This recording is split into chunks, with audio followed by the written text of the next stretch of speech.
àṣírí ti tú. Àṣírí ti tú. Tí mo bá sọ fún yín wípé àṣírí tú, kẹ́ mọ̀ pé kọ̀ǹfàmù ni àṣírí ti tú. Àṣírí àwọn ọba oníjẹkújẹ, àwọn ọba tí wọ́n torí àkúnjẹ tí wọ́n fẹ́ jẹ́ kí ilẹ̀ Yorùbá dúró, lára àwọn ọba tí wọ́n tiẹ̀ fẹ́ gbóòórùn Yorùbá nation rárá, lára àwọn ọba tó jẹ́ wípé bí ilẹ̀ Yorùbá ò ṣe ní bọ́ sí láéláé, àṣírí wọn ti ń tú, àti ìdí pàtàkì tí wọ́n ti fẹ́ jẹ́ kí Yorùbá nation dúró. Wàhálà ti bá ọba ilẹ̀ Yorùbá kan. Ara àkọ́tà ń sọ lélẹ̀ wípé tí ilẹ̀ wa bá dúró, nǹkan tí ò nítumọ̀ kò ní máa jọ wá lójú. Mo máa play ọ́díò kan fún wa tí a máa gbọ́. Mo gbọ́ ọ́díò ẹ̀rù Ọlọ́run dẹ̀ bà mí. Mo wò wípé ṣé ìdí tí àwọn ọba kan tí wọn ò ṣe fẹ́ tẹ̀lé nǹkan tí bàbá wa Dr. Chief Sunday Adeniyi Adeyemo Igboho Òòṣà, owó baba dami ọmọjọmọ lọ, aláàánú mẹ̀kúnnù, transformer fẹni tí ó ní, ẹni tó wà nílé tó ń fi ara oko lọ́kàn balẹ̀. Àjànàkú kọjá mo rí nǹkan fìrí, tábà rẹ́rìn ká ní arẹ́rìn, tábà porí akọni àfìdálálẹ̀ gàràgà. Kábíyèsí olúwa mi o, Ìgbòho Òòṣà, ẹkùn ọkọ Fúlàní, bàbá kò ní bàjẹ́ fún yín láéláé. Mo kàn ní kí sáré yà sọ́dọ̀ Chief Sunday Igboho kí wọn ni, torí wípé kíní kan tó bá kọjá wájú ilé ọba tí ó bá kí ọba adẹ̀wọ̀n múso. Ṣé ìdí tí àwọn ọba ilẹ̀ Yorùbá tí ṣe fẹ́ jẹ́ kí Yorùbá nation bọ́ sí lélẹ̀? Evidence audio kan bọ́ sí mi lọ́wọ́ sí. I withdraw that statement, not evidence. Audio kan bọ́ sí mi lọ́wọ́ nísìnyí. Mo dẹ̀ gbọ́ audio yẹn, ẹ̀rù Ọlọ́run dẹ̀ ń bà mí.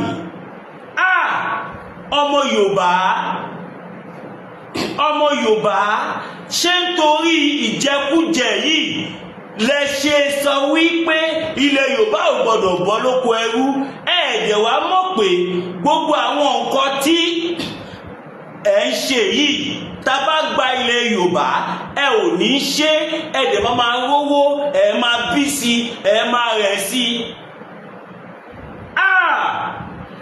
Àṣírí ti tú. Ẹ̀yin ìyá àti bàbá mi nílé lóko lájò ní ẹ̀yìn odi, ní gbogbo ibikíbi tí ẹ bá ti láǹfààní láti gbọ́ ẹ̀mí ọmọ yín Williams Olúwatósìn ọmọ Ògúnbíyì aka mass bearer for the bad leaders, aka Alogun Masheka, aka mass glorious for the good leaders. Ẹ bá mi gbé fídíò yìí àjò. Nǹkan kì í ṣẹ̀ṣẹ̀ ràgó.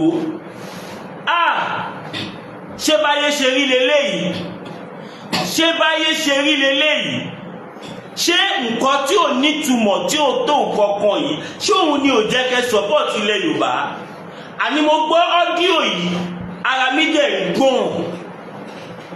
Mo gbọ́ ọ́díò yìí, ẹ̀rù Ọlọ́run bà mí. Ẹ̀yin abiyamọ ayé gbogbo alágbára Ọlọ́run, a ò ní fọwọ́ gbé ọmọ sí. Bógo ti ń jẹ́ tọlọ́run, a ní fi ọmọ sílẹ̀ nílé lóòyẹ̀ ká délé balógun. Gbogbo ẹ̀yin ìyá àti bàbá wa tí ẹ wà nílùú òyìnbó, tẹ wà ní diaspora káàkiri, bógo ti ń jẹ́ tọlọ́run, ayọ̀ tẹ fi lé lẹ́sì, òun lẹ máa bá lé. Mo dẹ̀ kí gbogbo yín kú ọdún tuntun. Bógo ti ń jẹ́ tọlọ́run sẹ́ẹ̀. Ẹ̀rù yín ò ní dẹ̀rù ẹlẹ́rù. Nǹkan yín, nǹkan dáadáa tí ẹ ní kò ní di rádaràda. Ẹ bá mi share fídíò yìí, ẹ jẹ́ kó lọ viral. Ó ní àṣírí kan tí mo fẹ́ tú fún yín, torí àwa ti wò wípé kí ló lè fà á kí nǹkan lá bàǹtàbàǹtà tí bàbá wa Dr. Chief Sunday Adeniyi Adeyemo Igboho Òòṣà, nǹkan tí bàbá yìí gbé kalẹ̀, nǹkan tí bàbá yìí gbé ṣe ti gbogbo ayé, tí gbogbo ayé dẹ̀ tẹ́wọ́ gbà, kí ló wá lè fà á kí àwọn ọba kan kó sọ pé kíní yìí ṣe àwọn ò ní tẹ́wọ́ gbà, ìyẹn Yorùbá nation? Àṣírí ti wá ń tú nísìn. Àti rí ìdí tí àwọn lọ́balọ́ba kan tí wọ́n ṣe sọ wípé àwọn fẹ́ takú sí one Nàìjíríà. Ẹ máa bá mi share program ìtòrí Ọlọ́run. mo máa fọlọ́run bẹ̀ yín tẹ́ ń gbọ́ mi. Ọ́díò tí wọ́n ṣe ọ́díò yìí mo rí ní WhatsApp group kan ni. Bí mo dẹ̀ ṣe lísì sí ọ́díò yẹn ẹsẹ̀kẹsẹ̀ mo fẹ́ máa sunkún. Mo wò pé ṣé ìdí tí àwọn ọba tí wọ́n ṣe rò wípé láìsí pé láì kọ̀ntínú wá Nàìjíríà pa àwọn ò lè dèèyàn, ṣé ìdí náà rèé? Kò rí bẹ́ẹ̀. Tá bá gba Yorùbá nation kò sí ọba tó máa jalè kó tó dèèyàn. Tí a bá gba Yorùbá nation kò sí ọba tó máa rò pé òun fẹ́ ta ogún ológun. Tá bá gba Yorùbá nation ọba gan ò ní fẹ́ hùwà dọ̀tí. Tí a bá gba Yorùbá nation ọba ilẹ̀ Yorùbá kọ̀ọ̀kan ò ní ṣe bí ọmọ ẹrú. Kábíyèsí Elédùmarè, eléyìí ó pọ̀ jù. This is too bad fún ọba aládé. Ẹ̀yin tá ń fojú rí bí ọba, ẹ̀yin tá ń wò níwò ẹni tó jẹ́ kí a tara wọn wò àwòkọ́ṣe. Ṣé a lè tara ọba ilé ìwú àwòkọ́ṣe? Ẹni tí mo sọ̀rọ̀ ẹ̀ ọba aládé ni. Mo máa kọ́kọ́ play audio tó jáde. Mo ń fi àǹfààní ìsọfún yín wípé èmi ni first person tó gbé information yìí síta. Kò sẹ́ni tó ní information yìí lọ́wọ́, ẹ gbà bẹ́ẹ̀. Èyí táwọn wò níwò ẹni tó jẹ́ kí ayé tó tó àkàmàrà, ayé tó tó àkàmàrà, ayé tó tó àkàmàrà.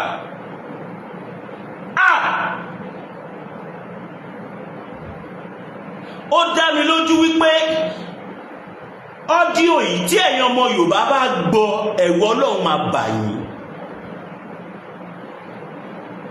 Ìwọ tó ń sọ tẹ́lẹ̀ wípé kí ló lè fà tí wọ́n fi ní fẹ́ support Yorùbá nation, ó dá mi lójú wípé tó bá gbọ́ ọ́díò yìí ó ní wá surprise tó bá gbọ́ pọ́ bá kàn support Yorùbá nation. Ẹ jẹ́ ká play ọ́díò yìí. Kábíyèsí Elédùmarè, mo gbọ́ ọ́díò ìtàn ó dẹ̀ máa ń wá kọ́ba yẹn jáde kó wá dìbọ́ǹkì ọ́díò yìí. Ó máa da kọ́ba yẹn ní ìsọpọ̀ orí bẹ̀, ṣùgbọ́n ó máa da kí ẹni tó ṣe ọ́díò yìí ẹni tí gbogbo èèyàn mọ̀ ni, ẹni tí gbogbo èèyàn mọ̀ ni kó dẹ̀ tó lè ṣe ọ́díò yìí síta.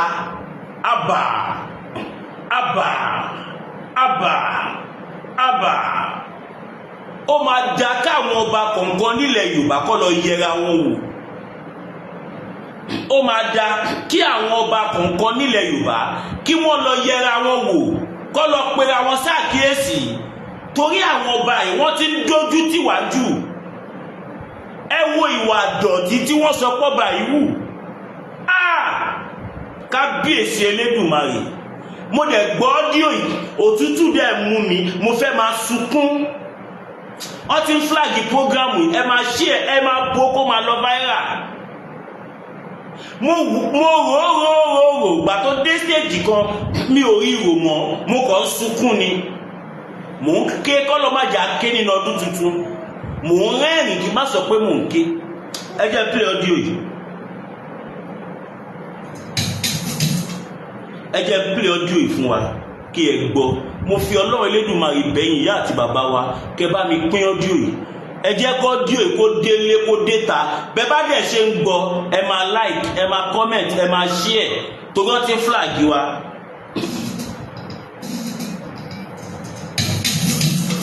Ẹ máa gbọ́. Ológun dúdú kì í bani lórúkọ jẹ́. Tó bá ṣe rere àní kó ṣe burúkú. Èèyàn tó lè wá fowó bọ̀ mí lọ́wọ́ pé kí n máa kú ẹni tí ò lẹ́ṣẹ̀. Tó bá jẹ́ ní rere tí gbogbo aráyé ròyìn rẹ̀ fúnṣẹ́ rere. Ẹ lè bà wọ́n lórúkọ jẹ́. Ẹ sì lè sọ̀rọ̀ àdìpàǹtà. Débi kírú ẹni bẹ́ẹ̀ ó ṣubú. Ológun dúdú bá sọ nípa ẹnikẹ́ni ìṣọba ìṣèjòyè. Ẹ lọ wádìí ẹnìyẹn gidigidi. Ọ̀rọ̀ tó lógun dúdú bá sọ gẹ́gẹ́ ní mú kì í tàṣé. Ẹran tí ológun dúdú kúnlé láyé jẹnara tó ní Abacha. Ẹ máa gbọ́. Ẹnikẹ́ni tó bá wà nípò pàtàkì tó bá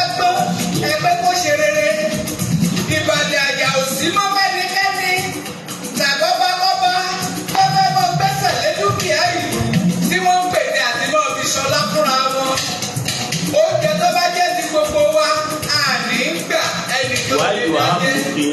Àyè òsì báwọn alágbára oní àrámọ̀ mọ́. Ológun dúdú ti ń dojú ogun kọ gbogbo ọ̀gánjúà.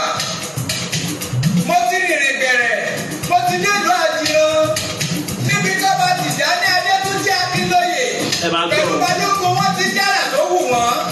Bóyá wọ́n lẹ́jọ́ wí fọ́mọ Nàìjíríà fẹ́ gbọ́ tiwọn.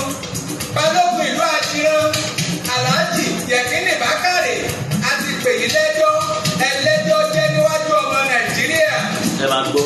Ọba Tijani Adetunji Akinloye àti bàbá àdínì àwọn Mùsùlùmí létí Ọ̀sà local government council area. Ìyẹn ọ̀gbẹ́ni Ọláwálé Bákàrè tó jẹ́ balógun Àjìrán. Gbogbo ọmọ ìlú yìí pátá ni wọ́n pè ní lẹ́jọ́. Wọ́n ní gbogbo ilẹ̀ ìlú Àjìrán lẹ́tìtà kọ́dà ẹ̀tìtà orí omi. Gbogbo bẹ́ẹ̀ ti pa mílíọ̀nù tó fàbọ̀jíṣẹ́ fọ́mọ Nàìjíríà. Ó gbé fófó lóhùn. Ẹni tó jalè lẹ́ẹ̀kan tó bá dàrá borí aṣọ olè ló dàbúra. Ológun dúdú ọkọ̀ sọ́jà ọkọ̀ òṣèlú. Mo dé sájìrán tógun ológun dúdú mo ti wọ̀ bí tọ̀kọ̀tọ̀kọ̀. Ìlú 14 ló ń bẹ lábẹ́ ìlú Àjìrán. Odòmú royal family ló sì ní gbogbo ilẹ̀ sílé gbogbo pátápátá. Gbogbo ìletò 14 ni wọ́n ní baálẹ̀ tí wọ́n lẹ́tọ̀ọ́ lórí ilẹ̀ lọ́dọ̀ wọn. Àwọn baálẹ̀ ìletò 14 abẹ́ ọba Odòmú ìlú Àjìrán ni wọ́n wà káàbàtà. Kábíyèsí ọba Akinloye kí ló dé o? Ọláwálé Bákàrè kí ló dé o? Ẹ lọ ń talẹ̀ lábúlé alábúlé. Ẹ lọ ń talẹ̀ láwọn ìletò tí wọ́n ní baálẹ̀.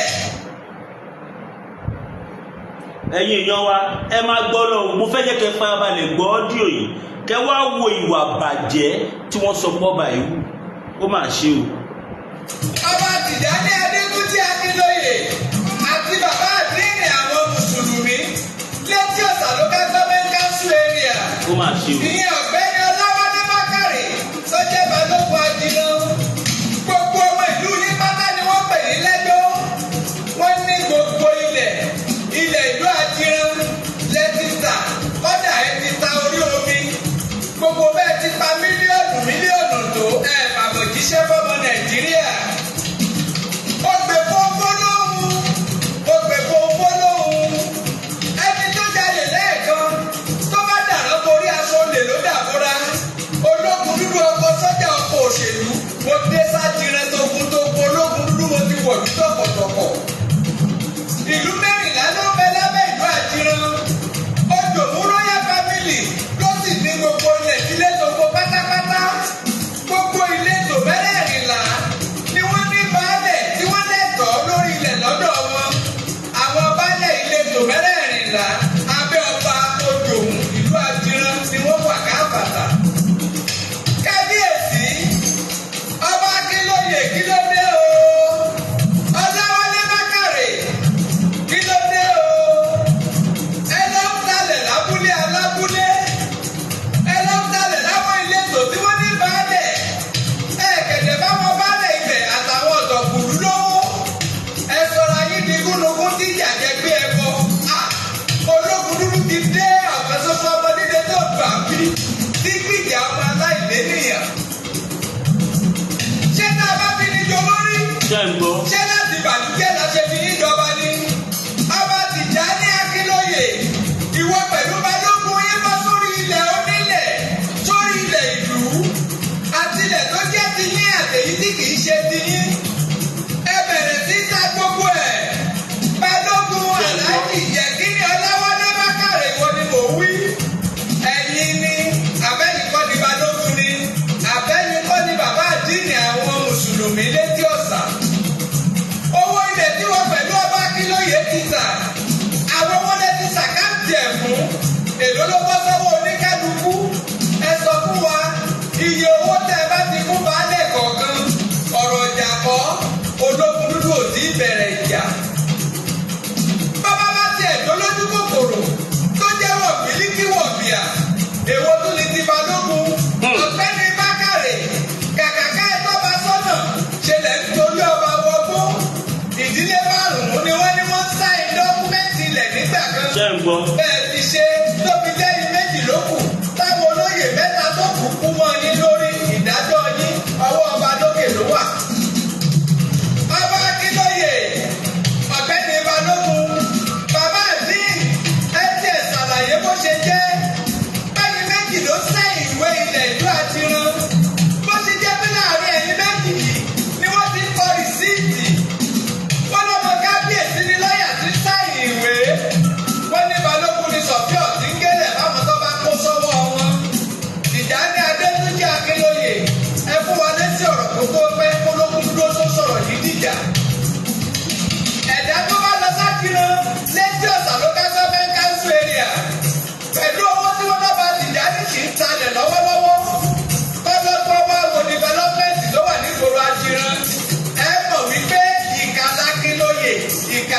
pẹ̀lú Bákàrè ti ń gbá wọn lójú. Ẹ wo kàn tó bá lọ sí Lẹ́kì Ẹ̀pẹ́ express road. Ẹ lọ sákùnkí bus stop lẹ́ẹ̀kì sọ̀ lórí express road tó lọ sí Lẹ́kì Ẹ̀pẹ́. Àkùnkí bus stop lẹ́ẹ̀kì wọlé sọ́jìrán. Ìgbà ọ̀rọ̀ ń bá dé gbàgede ìjà. A pè Sanwó-Olú sọ̀rọ̀ tó dìjà. Ìgbà tí wọ́n fẹ́ jọba níbẹ̀jù Lẹ́kì local government council headquarters. Bí mo ti ṣe pariwo rèé, tí mo ṣe rẹ́kọ̀dù tí mo pìtàn ọ̀rọ̀. Wípé oníwọ̀lú ládé kàn kì í ṣe Wàhídì tó fẹ́ jọba. Mọ́ládéwálé ló yẹ kó jọba oníwọ̀lú lòun. Wọ́n dágbọ́dágbọ́ wọ́n náwó wọ́n nára. Wọ́n lo tọ́ọ̀gì wọ́n ṣoògùn títí wọ́n dábé ọba fún Wàhídì.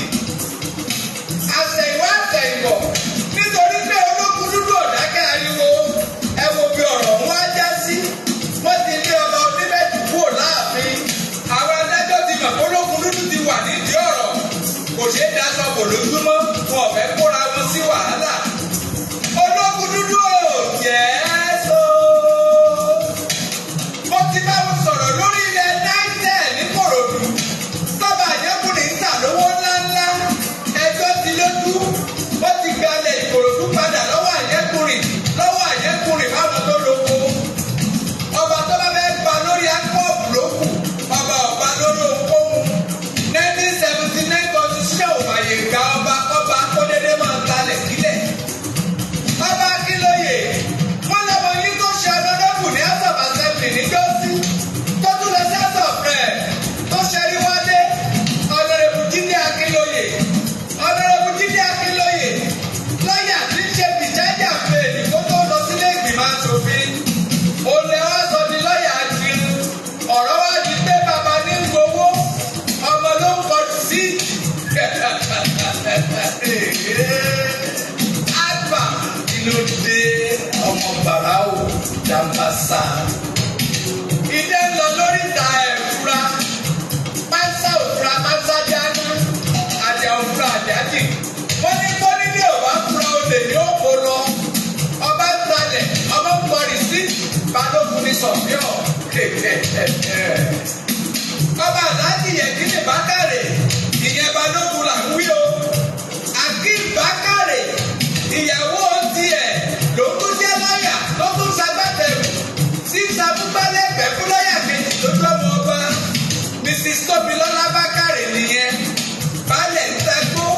Ìyàwó baálẹ̀ ń tò gbogbooro. Ọmọ bàbá sẹ́yìn ọ̀nà pé wọ́n ti kọ lẹ́tà séṣù.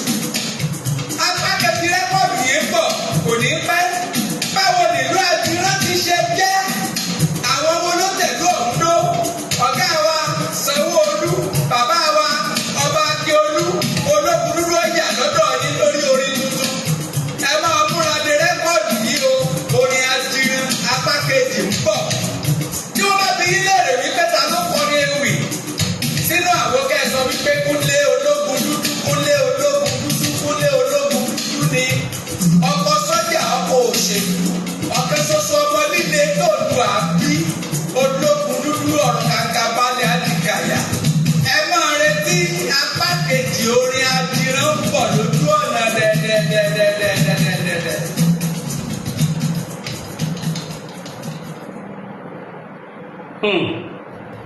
Kí ló dé tó jẹ́ pé ẹnu ò kì í sí lára àwọn ọba wa ná? Kí ló dé tó jẹ́ pé àwọn ọba wa ẹnu ò kì í sí lára wọn? Ṣé torí nǹkan táwọn ọba wa ṣe kẹ̀yìn sí Yorùbá nation lélẹ̀? Lóòótọ́ wọn kò ṣe gbọ́ ọba wa ní oníjẹkújẹ, but ọ̀pọ̀lọpọ̀ wọn oníjẹkújẹ ni wọn. Ọlọ́run ṣe pé gbogbo ilẹ̀ mọ ológun dúdú. Ẹgbádùn ọ̀rọ̀ tó sọ nípa ọba yìí. Ṣé nǹkan ta ní ọba fún ni wípé kọ́ba máa talẹ̀ onílẹ̀, kó máa gba pọ́pátì ní pọ́pátì? Ṣé ohun ta ní ní pé kí ọba kó máa pa àwọn aráàlú lẹ́kún? Ẹ lè fún wa ẹkún. Ẹ lè fún wa, wọ́n tún ní ẹ tún fẹ́ máa fagídí pé ẹ tún fagídí gbà lọ́wọ́ àwọn èèyàn. ẹ lè dáàbò bò wá wọ́n lè tún kó àwọn èèyàn sí yọ́yọ́. Bóyá lè má mọ ọba tí mò ń sọ ọ̀rọ̀ wọn, màá ṣò fọ́tò wọn sí. Fọ́tò wọn wà lọ́wọ́ mi. I have this picture here. Má ṣe.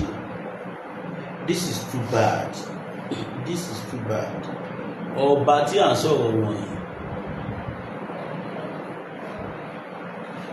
Ọba Olúgbé royal family. Lókè ìgbà tó ń ṣe 30 years lélẹ̀.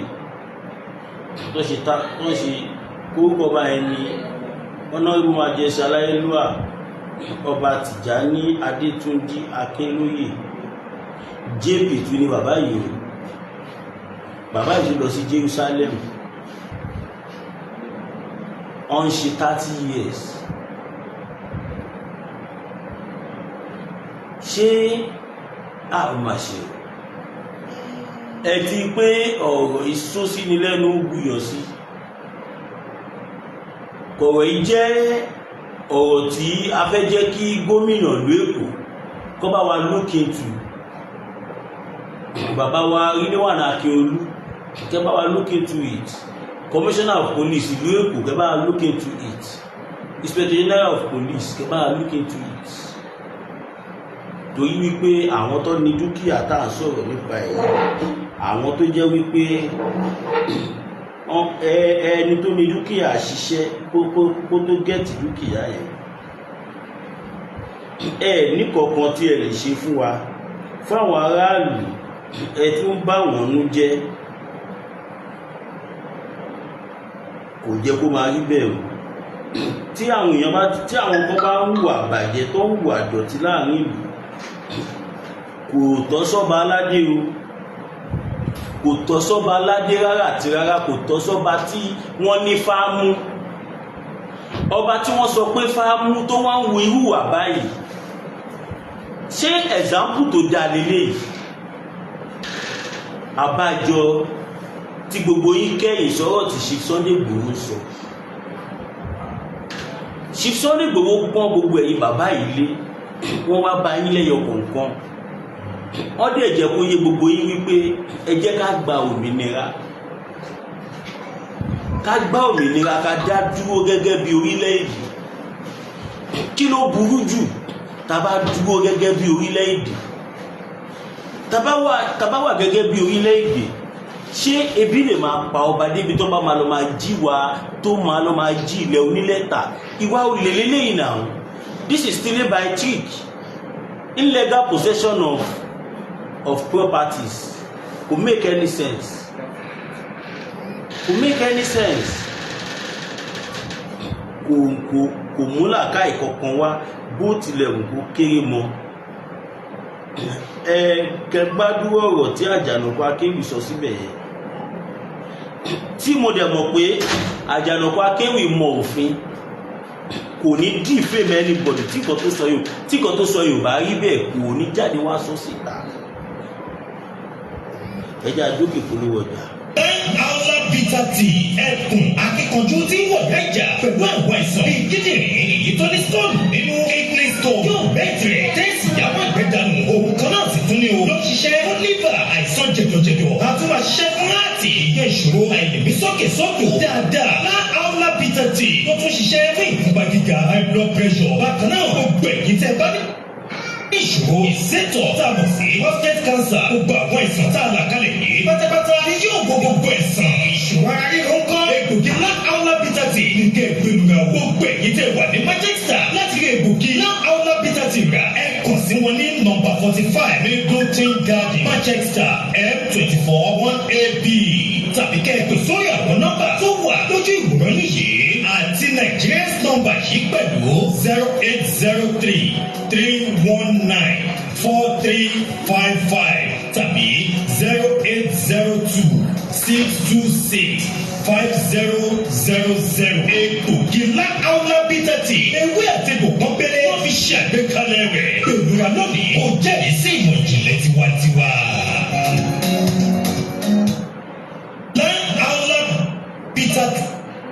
Wahala bitter tea ó jẹ́ egbògi aṣaralóore.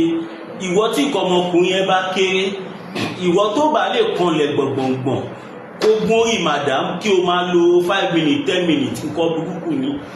Yes, ìyàwó yóò ní sọ fún yín ṣùgbọ́n nǹkan gidi ni. Ìwọ tí nǹkan ọmọkùnrin ò bá gbé parí dáadáa, ìwọ tó jẹ́ pé o ní kidney problem, liver problem, prostate problem, àtò ní ẹni àrùn tó léwu kó wà láàgọ́ ara ẹ̀, tàbí ìwọ tó bá fẹ́ àmúdó tàbí àdójù tó confam àdó gbogbo nǹkan tó fi egbògi ṣe tó jẹ́ wípé ó jẹ́ fún àǹfààní àwa ọmọ Yorùbá. Ẹ pè Wahala Bitter Tea sórí 080 26 26 5000 080 26 26 5000. Gbogbo nǹkan tí wọ́n ń tà ọgbọ́n ìjìnlẹ̀ Yorùbá ni, débi wípé kò sí country tí wọ́n kì í supply sí all over the world. Pè wọ́n kó jẹ́rìí sí ìmọ̀ ìjìnlẹ̀ tiwantiwa. Lẹ́ẹ̀kan sí pè wọ́n sórí 080 26 26 5000. WhatsApp olè ni o. Ẹ pè wọ́n kẹ́ jẹ́rìí sí ìmọ̀ ìjìnlẹ̀ Yorùbá.